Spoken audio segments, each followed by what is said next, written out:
Olá a todos, estamos em mais um BAcast falando sobre o futuro da educação com a nossa superintendente da Belas Artes, professora Jo, e com a Kátia Suzuki, que é diretora de negócios de um software que a gente ama, que é o Clo, e a gente vai falar sobre isso hoje. Eu e a professora Jo. Vamos recebê-la para a gente comentar o que está acontecendo aqui na Belas Artes com o uso do Clo e a inteligência artificial e de como é que a gente enxerga isso, tá bom? Ótimo. Vou pedir para você começar, professora, me contando aquela pergunta mais elementar da inteligência artificial, é a primeira que veio, assim. Começou, né, todo mundo falar de inteligência artificial, e aí acho que o primeiro impacto não é no aluno. O primeiro que tem o estranhamento não é o aluno na instituição de ensino, é no... Professor. Ah, com certeza, com certeza. E aí, como é que a gente... como é que a gente rebate esse pensamento? Porque ele é um pensamento que a gente rebate, então já dou esse spoiler, de que o professor vai ser substituído pela inteligência artificial. Eu tenho uma frase, Patrícia, que um dia eu vi em algum lugar e que eu tomei até como minha, que é assim: o professor não será substituído por nenhum tipo de tecnologia, mas ele será substituído pelo professor que souber usar melhor que ele as tecnologias disponíveis. Então, acho que a gente tem superado isso na Belas Artes. Acho que com docentes, os docentes sempre são muito cautelosos com tudo que vem. Eu me lembro de outros movimentos, né? Com o advento, olha, tem que confessar a idade, né? Quando a gente começou a usar o advento do Google, por exemplo, foi um escândalo.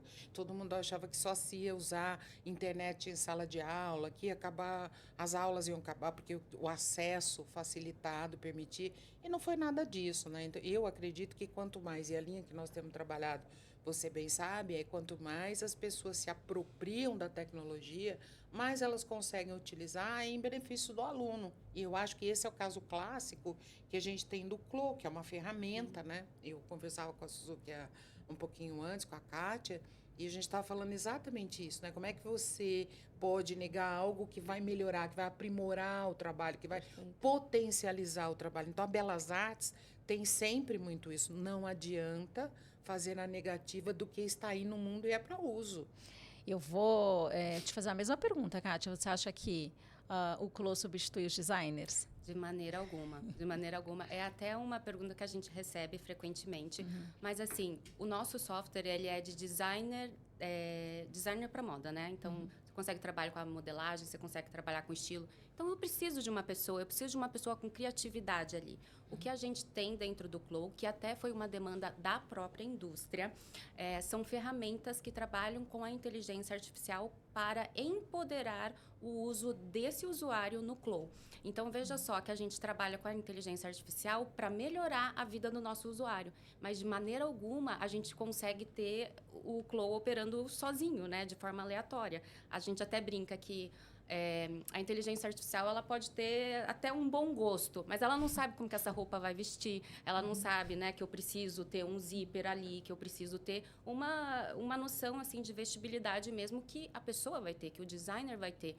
Então, eu acho que não, a inteligência artificial não substitui, mas ela é uma grande ferramenta atualmente para melhorar a vida, né, dos usuários. Você sabe, Kátia, que a primeira vez que eu tive contato com o Clo me marcou muito. Ai, que legal. Porque foi um aluno que acabou apresentando o Clo para Belas Artes. Eu não sei se eu já te contei isso. Eu acho que E foi muito interessante, porque eram 6 alunos inscritos num concurso da Louis Vuitton, um concurso internacional. Eles tinham os parâmetros para desenvolver uma coleção. E 6 alunos foram selecionados, na verdade, para esse concurso. 5 num método assim comum, usando softwares que a gente já tinha, e uma aluna usou o Clo. E aí, quando a gente viu o portfólio dela, a imagem que o Clo gerou era sim, ela subiu o sarrafo, então tinha o trabalho dela e depois dos outros. E eram todos trabalhos bons do parâmetro que nós tínhamos naquele momento. Mas quando chegou um trabalho finalizado com o Clo, que essa aluna trouxe por ela mesma, a gente falou, pera, existe um novo sarrafo. Isso deve ter 2, 3 anos. E aí a gente foi atrás de vocês para falar, nossa, traga isso para cá. E eu vejo hoje, a realidade é a sala de aula com aqueles percentuais clássicos de alunos excelentes, né, a elite acadêmica dos alunos em termos de entrega, depois aqueles alunos que não chegam nem na média, e aquele meio que faz o tarefeiro, ele permanece. O Clô, ele também, ele entregou, quem entrega bem, entregou melhor. Mas ele não mudou os parâmetros, não é que resolveu para todo mundo. Sim. E é o que você fala, tem um ser humano por trás. Tem. Então, eu já vi coisas muito ruins feitas com inteligência artificial, e aí não é só o Clô, com todos. A inteligência artificial, ela só é a sombra de quem está operando, né? Impressionante. Porque as pessoas acham assim, não, agora vai sair curtas-metragens incríveis, tá? Porque não é assim que está acontecendo. E o Clô é fácil de identificar. Eu entrei numa sala de aula inteira usando o Clô, e aí aquele clássico. Tinham trabalhos incríveis, tinham trabalhos... Não estava legal. Regulares e alguns ruins.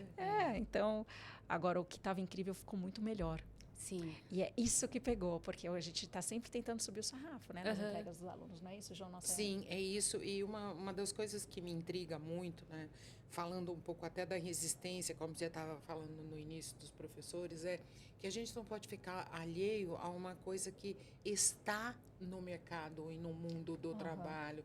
Então, como é que a gente consegue repetir, embora a gente não pode ter um discurso na academia, a gente não pode ter um discurso saudosista, nem conservador, a gente tem que olhar para aquilo que está acontecendo e preparar bem os alunos, porque senão, como é que eles vão disputar uma vaga com quem? Com quem sabe usar melhor isso. Então, não adianta ignorar e dizer, não, eu vou usar este outro método que o aluno vai fazer isto de uma maneira... Não, você tem que estar sempre a ter... Uma das nossas obrigações, eu entendo, na escola, na formação do indivíduo para o preparo para o mundo do trabalho, é dar para ele a noção, né, é oferecer o conhecimento que está disponível com todo mundo. Perfeito. Eu não posso, se eu não fizer isso, eu estou alijando de um conhecimento que vai ser vital para ele. E olhando em termos de mundo, né? Kátia, conta pra gente onde está o Clô hoje. Bem, e como começou o Clô, onde começou e onde ele está?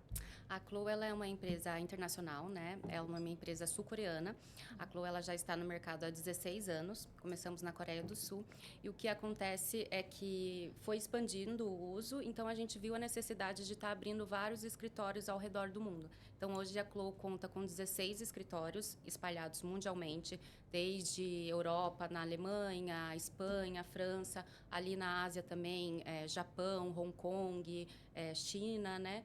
E aqui nos Estados Unidos a gente tem sede em Nova York e Los Angeles. Há 3 anos, 4 anos quase, a gente abriu aqui a de São Paulo, do Brasil. E a gente recentemente estamos a ponto de abrir a sede do México. Então, é uma empresa que vem expandindo bastante. E o que eu acho muito interessante é que a Clô, ela abre escritório onde tem usuários. Ela vai primeiro onde tem os usuários, porque ali ela entende que ela precisa de pessoas que falem com os usuários, né? A gente é uma empresa totalmente user-focus. E a Clô, ela nasceu, inclusive, numa instituição de ensino. Eu não sei se eu te contei isso. Não sabia. O nosso fundador, o Jaden, lá da Coreia do Sul, ele é cientista, né? E ele tinha uma paixão enorme por algoritmo de simulação de tecido digital, que na época, há 16 anos atrás... Era muito diferente. Porque imagina que desculpa, mas assim, o mercado, né, de consumo, você precisa ser, você quer comprar roupa, acho que esse é um grande desafio. Como é que você sente a textura dos tecidos digitalmente? Caimento, sente não, né? Como é que né? você engana o cérebro para que você tenha a noção do caimento, da textura que você está comprando, porque senão fica tudo tão chapado, né? E foi, inclusive, o PhD dele, que ele fez todo em torno disso, e daí que veio a Clô, a empresa, né? Hoje a gente tem 3 softwares, todos voltados a 3D, todos voltados à simulação de tecido. Então, a gente trabalha não só com a indústria têxtil, né, a indústria da moda, mas também com a indústria cinematográfica, com a indústria de videogame, mas sempre, assim, com a simulação do tecido. E eu acho, assim, bárbaro, porque... Acho que toda vez que uma pessoa que, né, tem uma noção ali de moda, de como está sendo entregue como você, quando olha o Clô a primeira vez, tem esse impacto. Fala assim, nossa, parece mágico, porque agora eu consigo ver a roupa caindo, eu consigo ter, né, uma dimensão real ali do corpo com né, o corpo, com a roupa. É bem diferente mesmo. A gente vai, quando a gente apresentar esse podcast, tem que rodar as imagens do Clô, gente, para as pessoas entenderem. Tem. Mas e sempre tem esse impacto. E às vezes eu acho que as pessoas têm um pouquinho de medo, né, do novo, e fica, mas será que funciona mesmo? Será que não funciona? Mas eu sou formada em moda, né? Eu sou formada pela Federal. E assim que eu me formei, eu já comecei a trabalhar com tecnologia para moda. E isso há 12 anos atrás. E há 12 anos atrás eu comecei com CAD 2D, que são sistemas de modelagem 2D que hoje a gente tem no mercado. Mas há 12 anos atrás, eu lembro que a gente ia para a indústria, ia visitar clientes, e tinha muitas pessoas que faziam a modelagem no papel, né? Então, quando eu chegava e falava assim, agora você vai fazer no computador, era também um grande desafio para ela sair do papel, que ela conseguia manejar manualmente, e ir para o computador. Aí veja que em 12 anos, hoje, é muito difícil, não vou falar que é impossível, mas hoje uma indústria mesmo, ela tem sempre uma modelagem computadorizada, né? Ainda tem bastante a modelagem manual, porque é a base. Você precisa dessa base para ir para o computador. Isso não tem muito como, né, a gente sair disso. Mas a grande maioria tem a modelagem computadorizada. E hoje as pessoas já não têm medo. Elas entendem que a modelagem precisa ser computadorizada. E daí, quando a gente vem com o 3D, então a gente saiu do 2D, e agora vem com 3D, a gente enfrenta essa mesma barreira de, mas será o 2D já entrega? Não, mas o 3D ele vai te entregar muito mais, né? Melhor, você caimento. vai conseguir ver o caimento melhor, você vai conseguir fazer campanhas de marketing, coisas que, né, você não conseguiria antes. Às vezes você consegue até fazer vendas antes de ter a roupa produzida, né? Você consegue antecipar aí de 25% a mais o tempo para mercado. E como é que é a absorção do mercado brasileiro perto do mercado global? Me conta assim, quem é o país que está mais usando inteligência artificial e onde que nós estamos nesse parâmetro? Bem, o seu desafio, né? É um desafio, mas, igual eu falei, a gente abriu o escritório há 3, quase 4 anos. E eu sou muito feliz com o nosso resultado. A gente já tem uma carteira de clientes grandes, né? Inclusive os acadêmicos, como vocês, assim, que a gente tem como uma grande referência aqui no Brasil. E o mercado, no começo, quando a gente começou há 3 anos, muita gente não sabia o que era o 3D. E eu acho que ainda existe, né? Mas era mais difícil porque a gente tinha que explicar não só quem é a Chloe, mas o que era essa tecnologia 3D que a gente estava entregando. Hoje, a gente já explica mais quem é a Chloe. As pessoas já têm uma ideia do que é o 3D, de como ele melhora a indústria, né? Mas, assim, não tem como negar que a Europa né, a Alemanha, a Espanha e França são os maiores que usam o sistema. Depois segue para os Estados Unidos. Então, são esses 2 aí países que usam mais. E a importância da gente formar os especificadores, né? A Belas Artes sempre pensa nessa responsabilidade que nós temos, e essa coisa do 2D para o 3D, ela varreu quase todas as áreas da instituição. O Arquitetura, por exemplo, o nosso curso foi um curso que passou por isso há uns 10 anos de forma muito radical, porque mudou o videogame dos alunos, né? Eles andavam para o lado no Mario Bros. E, de repente, os videogames começaram a virar o 3D. E aí os alunos aprendiam a planta bidimensional no primeiro semestre. E aí, de repente, chega uma geração que não consegue mais enxergar o bidimensional. Uma dificuldade tremenda com um exercício que era básico para eles. Aí os professores sentam, né, resumindo. Falam, essa geração tem alguma coisa? Eu não consigo ensinar uma planta bidimensional e tal. E aí um professor teve a brilhante ideia de falar, vamos testar o tridimensional no primeiro semestre. E aí, por causa do videogame, a cabeça dos alunos estava facilitada para o 3D. E aí a gente, até hoje, tridimensionaliza antes do bidimensionalizar. Acho que a moda, a mesma coisa. A moda, ela permanece sendo bidimensional, porém, na modelagem, a gente hoje ensina a mulagem primeiro.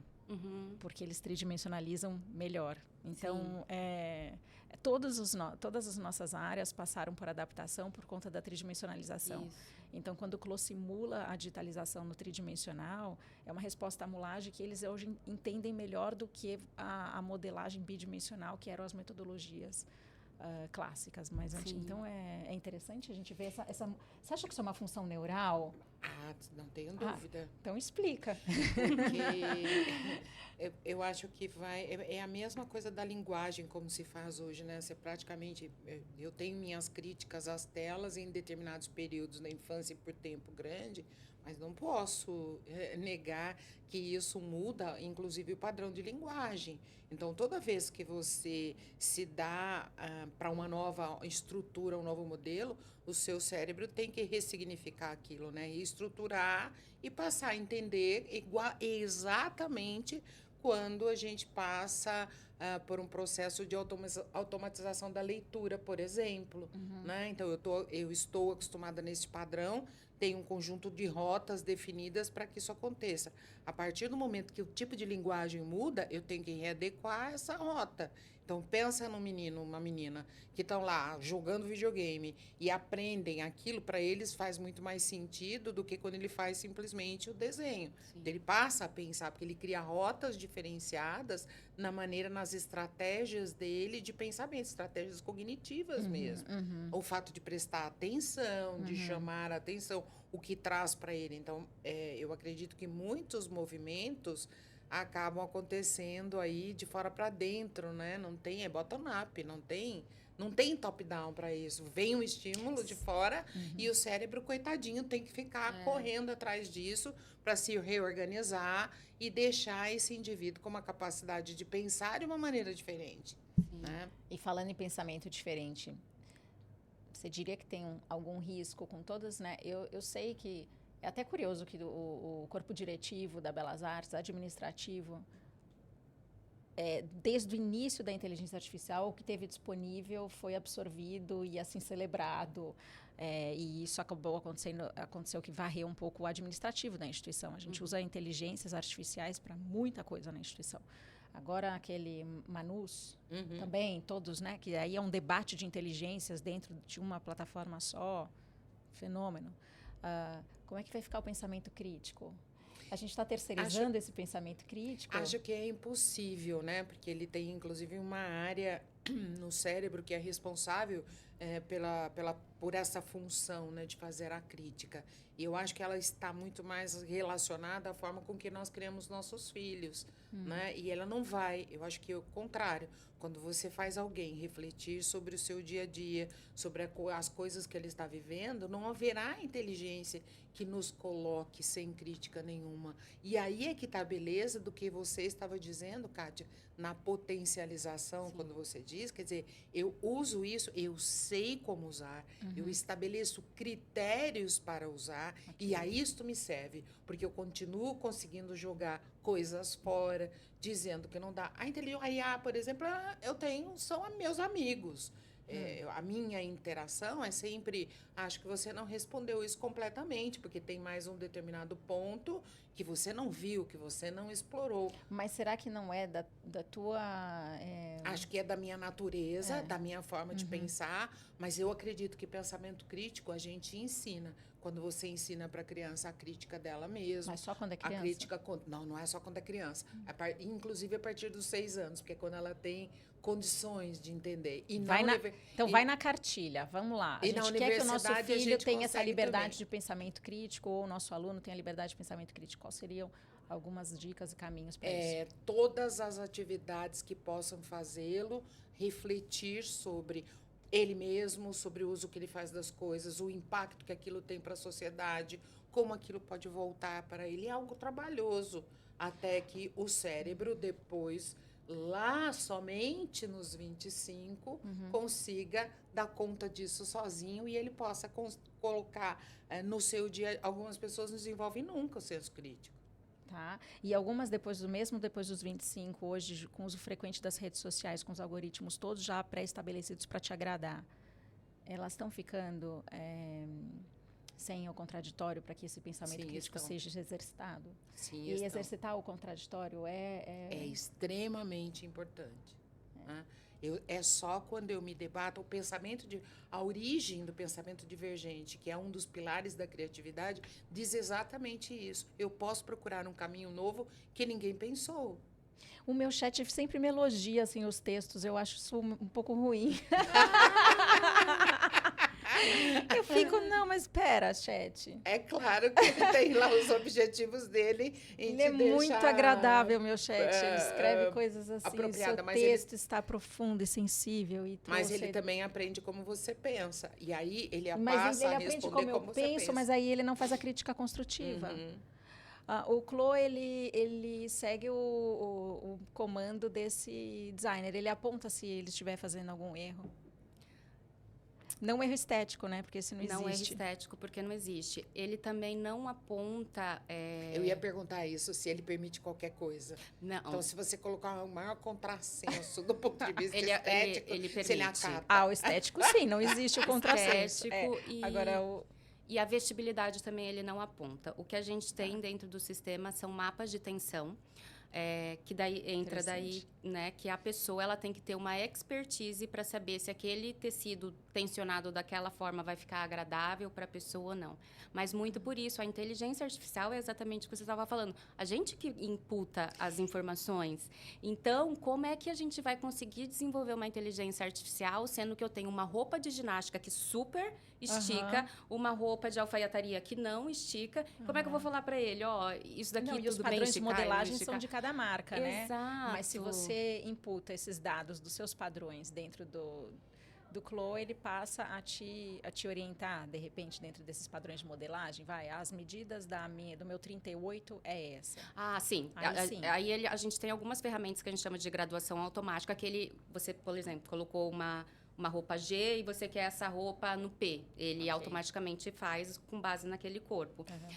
Mas eu preciso ali da modelagem. Ele não vai fazer sozinho, né, Você estilo. usa inteligência artificial na sua vida, no seu cotidiano? Olha, eu vou ser bem sincera. Eu uso muito no Clo, né? Porque a gente tem bastante ferramenta com Clo, mas eu acabo não usando muito. Não uso o chat. É um caminho sem volta. Eu tive uma discussão hoje com os alunos, alunos de primeiro ano, né, de lá dos nossos cursos, o curso de psicologia, e eu estava dizendo exatamente isso, porque como eu estava trabalhando um tema, era favorável, né?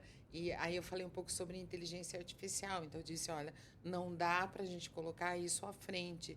Mas, por outro lado, a gente também não pode ficar atrás. Então, você tem que usar... Como é que você tem que usar? Você tem que dominar primeiro e depois saber aquilo que você vai pedir. E é isso que a gente tem feito com alguns cursos nossos na área de comunicação, né? Como é que você usa? Mas todo mundo tem lá o nosso diretor de graduação, fica o tempo inteiro. Como é que a gente impede? Eles estão usando só IA para responder as provas. Façam outras provas que não permitam esse tipo de coisa. Então, a gente tem discutido isso. Como é que a gente faz provas que, independente do aluno usar ou não a IA, ele vai ter que pensar para fazer. Ele não vai colocar, imputar uma resposta que vem pronta, o que ele tem, sabe? Tem que ser exercícios mais sofisticados. Mais sofisticado. O que teve que mudar é a nossa avaliação. É isso, né, Jô? E a metodologia mesmo. A Belas Artes, desde o princípio, quando surgiu a inteligência artificial, nós deixamos que os alunos usassem nos trabalhos deles, na próprios trabalhos de conclusão de curso, contanto que estivessem apontados o que foi usado, a forma que foi usado, o processo, o caminho que ele fez. Para a gente, no início, era até uma forma da gente documentar academicamente como que os alunos estavam usando para criar os novos parâmetros de avaliação. Não foi isso, Jô? E eu acho curioso que muitas instituições de ensino estão tentando impedir o uso. E aí é um exercício, eu acho, mais maluco, assim, de vamos criar sistemas para verificação se teve uso de IA. Enquanto é mais interessante do ponto de vista acadêmico, porque é você sofisticar a avaliação, né? Você, já que temos esse novo facilitador, como é que a gente vai sofisticar essa avaliação para a gente dar parâmetro para esses alunos? E a ideia nunca é punir numa avaliação, né, Jô? Exatamente. É dar um feedback. Então, que o aluno tenha um feedback para que ele possa evoluir. E aí o uso de inteligência artificial em todos os sentidos dentro da instituição tem sido celebrado. Eu acho muito... E eu penso, Kátia, que a própria autonomia do estudante para criar, né? Eu fiz aquela pergunta de propósito, se ele corrigia esteticamente alguma coisa que pareça absurdo, né? Mas até isso, né? Como é que ele se comporta com isso? Ele vai aprender a usar. Ele não vai dizer para o software qual é a resposta. Se a resposta de um input errado que ele fez pode dar uma coisa ruim, ele que tem que ter crítica sobre isso, assim como ele teria fazendo ele mesmo. Né? Eu tenho a impressão que isso acontece. Tu sabe que eu escutei isso e me marcou muito. Que a gente sempre tem aquela pergunta, né, para as pessoas mais novas. O que você quer ser quando crescer? Qual que vai ser a sua profissão? E, né, sempre vai ter, quero ser arquiteto, quero ser designer, quero ser modelista, eu quero ser médico. E a gente não para pensar que a gente vai ter profissões novas daqui para frente. Então, muito provavelmente, essa nova geração que vem, às vezes eles vão ser coisas que ainda não existem. A gente vê muito hoje, por exemplo, ali na Clo, no escritório, a gente tem uma equipe de designer, né? A gente registrou como designers, mas, na verdade, a gente chama elas de designer 3D. Mas não tinha isso na categoria para a gente registrar, né? E a gente vê esse movimento muito com os nossos clientes, que começam a usar o Clo e para e pensa assim, olha, essa pessoa que usa o Clo, ela é uma modelista, mas ela é uma estilista, mas ela também pode ser uma designer. E o que a gente vai chamar ela? Ah, vamos chamar de design 3D. Ah, vamos chamar disso, daquilo. E várias outras áreas, entendeu? Então, eu acho que as pessoas que, igual você falou, as pessoas que conseguirem dominar a inteligência artificial e conseguirem usar isso para se empoderar, às vezes elas vão ser profissões que elas vão criar. E olha que mágico isso, você conseguir ter uma profissão que você vai criar, o que qual que vai ser a minha responsabilidade, né? Então, eu acho que também tem uma oportunidade muito grande. E é onde a gente adora, e eu vou finalizar com isso, observar que são esses movimentos de mercado, por isso que a gente gosta de ser antena desse mercado, do que você está falando que é factual, que está acontecendo. E assim a gente começa a descrever as novas carreiras e traduzi-las para o mundo acadêmico para que virem novas formações. Sim. Esse é o caminho, né? Ele é lindo, porque ele é um caminho que nascem as profissões, normalmente fora, essas novas profissões. E aí a academia observa e traduz isso. Esse é um exemplo da coisa que não dá para ser top-down. Não adianta eu querer achar que esta carreira vai ter atração, mas quem precisa disso? Eu queria que você desse uma dica para a gente finalizar sobre o uso de IA. Quem nunca mexeu em nada, não sabe nem do que a gente está falando aqui. E depois que a Kátia falasse com os novos designers sobre o Clo, como que eles acessam, como é que eles podem fazer. Mas você desse uma dica de por onde começa? Eu acho que a primeira coisa a fazer é conhecer os tipos de inteligência que a gente tem, e a cada dia aparece uma nova, e saber o que eu quero. Eu quero usar a linguagem generativa, então eu posso usar este, aprender um pouco do que cada um faz e as diferenças, né? Antes, porque se você conhece a coisa, ela não te domina. Se você não conhece, você fica à mercê dela. Esse outro conjunto. Esse aqui serve para fazer vídeos de IA. O que o vídeo de IA faz? Isso. Esse com outro conjunto faz imagens. Esse junta imagem. Então, eu penso que quando você consegue triar tudo que você está fazendo, é mais fácil. Escolhe aquilo que te parece mais interessante e começa a dar pequenos passos. Primeiro, em assuntos que você domina, para você perder o medo. Para ver se ela está te falando uma bobagem, porque às vezes ela fala, né? Alucina totalmente, alucina, te dá tradução, palavra. Eu fiz uma pergunta para ela outro dia sobre uma coisa que eu queria ajustar de um modelo, e ela me deu uma palavra no português, que é shadow em inglês, mas ela traduziu como sombração e não como sombreamento. Olha só, se a pessoa não sabe... Entendeu? Você não revisa então, e manda. Muito ruim, porque assim, é uma coisa equivocada, inclusive uma tradução errada. Então, assim, eu gosto da ideia de que algo que eu domino, eu posso perguntar e sem mais, e aí eu mesma vou aprendendo na minha interação como é que eu lido com ela. Eu é que tenho que treiná-la e não ela que tem que me dominar e dizer o que é. Eu tenho que treinar a linguagem, eu tenho que treinar o que eu quero, a profundidade do que eu quero. Então, acho que assim, primeiro é tomar posse disso e devagar ir aprendendo, porque os segredos são os prompts. Eu acho que concluo também, são os estímulos, né? Os inputs que você dá. Então, quando você está lidando, eu lido muito com IA generativa, a qualidade do seu prompt vai dar a qualidade do material que você tem devolvido. E isso é algo que o professor consegue ensinar para o aluno e para qualquer pessoa. Então, essa, para mim, é a principal dica. Primeiro, dominar e depois começar devagar e não ter...